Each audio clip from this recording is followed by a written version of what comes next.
Hi friends, మాది మహానది మండలం సీతారామపురం గ్రామం, పక్కనే విలేజ్ 8 కిలోమీటర్స్. మేము ఈరోజు సండే కారణంగా ఇక్కడికి వజ్రాల కోసం వచ్చాము. ఇక్కడ వందలాది మంది వజ్రాల కోసం వెతుకుతూనే ఉన్నారు, కానీ ఏ ఒక్కరికి దొరకలేదు. ఆ దేవుని సహకారంతో ఎవరికన్నా ఉంటేనా వాళ్ళ అదృష్టవంతులని భావించాలి. మేము ఈరోజు వచ్చినామండి. ఇంతకుముందు ఎప్పుడు రాలేదు, ఇదే రావడం ఫస్ట్ టైం.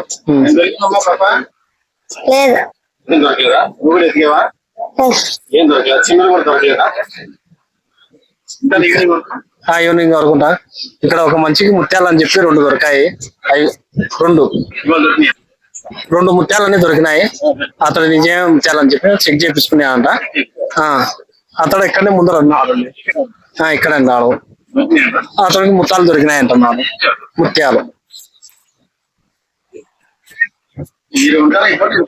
వెళ్ళిపోతామండి.